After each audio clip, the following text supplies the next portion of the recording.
Thank you for this interview, Director Kern. First of all, I would like to congratulate you on the nearly 1 billion euros allocation recently approved by the EIT Governing Board. How will this money be spent? So the 1 billion euro allocated by the EIT Governing Board around 2 months ago goes into our knowledge and innovation communities. The EIT has now even 10 of them. So with innovation communities tackling digitalization, sustainable energy, climate, tackling health, raw materials, food, and they are also covering urban mobility and manufacturing. And more recently, we have also set up innovation communities in the field of culture, creativity, and the very last one, just 2 weeks ago, in the field of water. So they're covering big societal challenges and trying to find a focus within those societal challenges where there is the highest innovation potential. And in those areas, they provide 3 types of support. They provide support for business creation, so to help startups to be created and then help them to grow and scale up to make an impact on the societal challenge, and also, of course, to create jobs and help Europe's competitiveness. They finance and support innovation projects, as we call them. Those are collaborative innovations where research organizations, business, and universities work together to solve very specific challenges and put products and services on the market that can address these challenges. And then thirdly, they have education and skills programs. What's very unique about these innovation communities is not just that they cover such a big societal challenge or large societal challenge, but they also are on the ground. So there are 70 hubs across Europe. So it's a place-based approach, and that they are for the long run. So they're there for 15 years. So coming back to the 1 billion euros, they're divided on a competitive basis between those innovation communities to support their activities. And this will do that in the years 26 to 28. And the last point, I think a very important one, it is not only the funding that comes from the European Union, from the Horizon Europe program, so that's the 1 billion euros, but there is a leverage effect of 5 historically in the activities of the EIT, meaning for those 1 billion euros, another 5 billion euros of other public and private capital and investment will be mobilized for these activities. So that can make a very, very substantial impact on the competitiveness in Europe, but also, of course, on those global challenges. You mentioned the startups opportunities. Can you tell us, for the Romanian entrepreneurs, can you tell us how entrepreneurs and startup founders access this money? So there are a wide range of opportunities. And in Romania, we have a national contact point, we have a EIT community officer. So those are the best first point of contact. But let's go through the different categories. So if you're a student and you're interested or you want to acquire skills on technologies, in particular also skills to become an entrepreneur, so not just technical knowledge, but also knowledge how to create a company and make that successful, then this is something the EIT can offer. And we have all of our education offerings in our innovation campus. And of course, depending on the topics, you can be guided there by the persons on the ground in Romania. Secondly, if you're a startup or even if you just have an idea and want to create a company out of this idea, there are programs such as the Jumpstarter, which is the topic of today's conference. While we speak, the awards are going on. That helps you through a journey, through a several months journey. You get the expertise, you get the training, you get the mentoring to turn your idea into a company.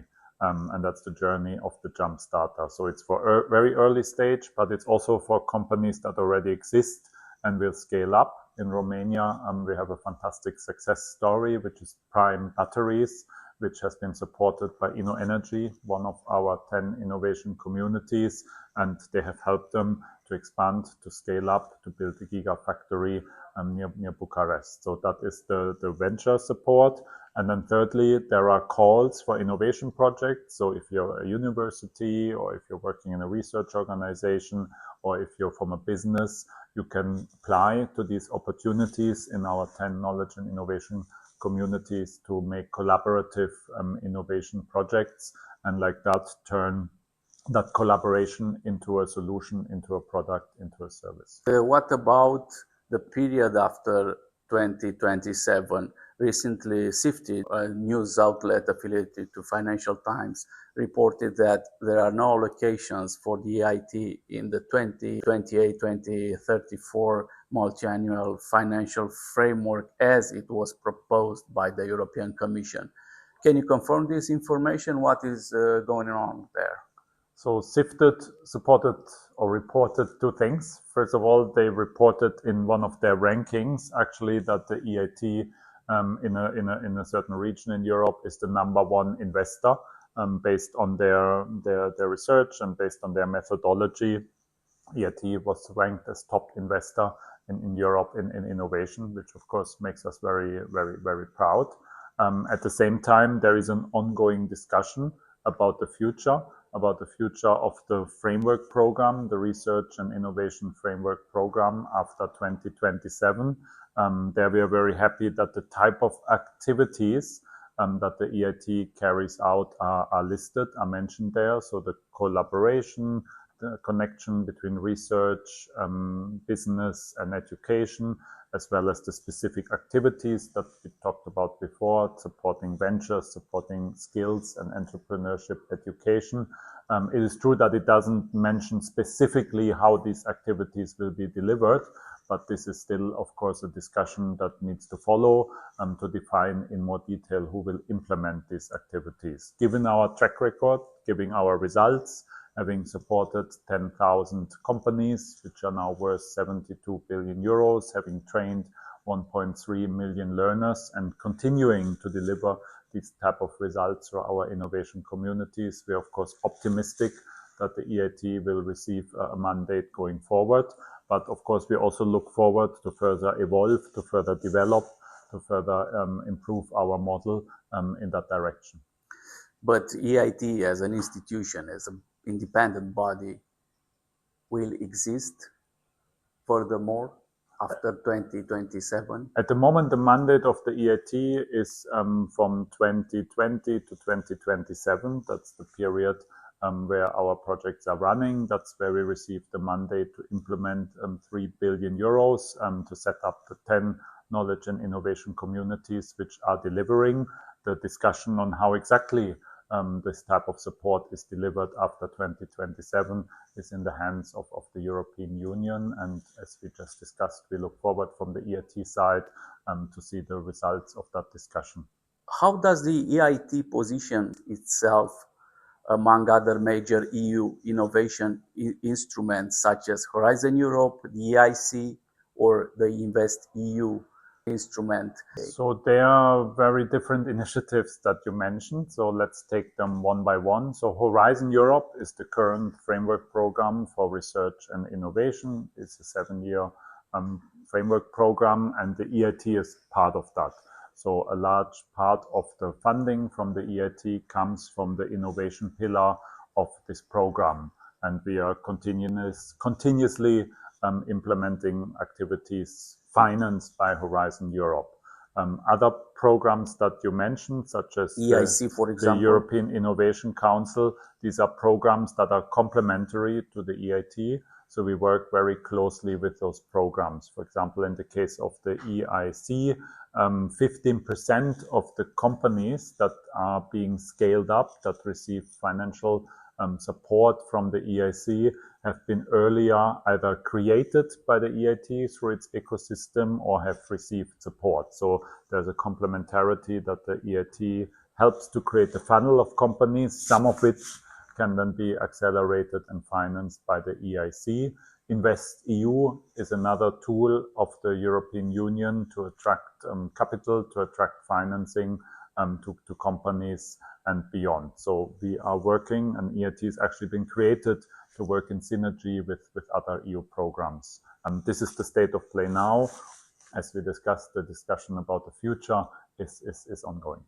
You announced the starting up of EIT Water. What would this new community bring to the innovation in Europe? So EIT Water, we're very happy that we could select one of the consortia that had applied for this call and designate them as EIT Water. This was done by our governing board a couple of weeks ago, and we had them today on stage to present their agenda. So like all EIT innovation communities, they are focused on a broad societal challenge. In the case of EIT Water, that's in the water field, so concerning fresh water, but also concerning the prevention of droughts, water as a scarce resource, but also supporting the blue economy, so to have more innovations for a more circular and sustainable blue economy in the area of the ocean. So it's a broad societal challenge, and we expect this innovation community to set certain priorities, focus areas within that broad societal challenge, and then within those priority areas to do what all the EIT innovation communities do, support startups, create startups, help them to grow, to do collaborative innovation between business, research and education, and to have skills programs, entrepreneurship education programs to lift the innovation capacity and to deliver concrete solutions and entrepreneurship in this field. But why EIT Water, why EIT Digital, why EIT raw materials and so on and so forth, but no EIT AI? Because now we live in the very beginning of the AI boom around the world. So first, the societal challenges that the EIT delivers upon are defined by the European Union. And these are, of course, policy priorities for the European Union, be it climate change, sustainable energy, health, etc. But these are also areas where the EIT model can provide the biggest added value. They are defined as societal challenges, not as technologies. So you mentioned AI, for example. AI is a technology that can drive innovation in any societal challenge. And this is also what we see at the EIT in practice. So we have 800 venture startups that have using AI to bring their innovation to the market or at the very core of their technology and innovation. And that, of course, means that, for example, in the field of AI, we have cross-cutting cooperation among all the innovation communities to capture the potential that AI delivers. This does not mean that in the future, the EU may ask the EIT to do more in the field of AI and robotics or other areas. Maybe you've seen today at the EIT Awards, quite a few of the award winners are based on AI. But right now, we have those 10 societal challenges that have been provided to us by the EU, and we are delivering on those societal challenges, setting up and enhancing those innovation communities. Thank you, Director Kern. Thank you very much.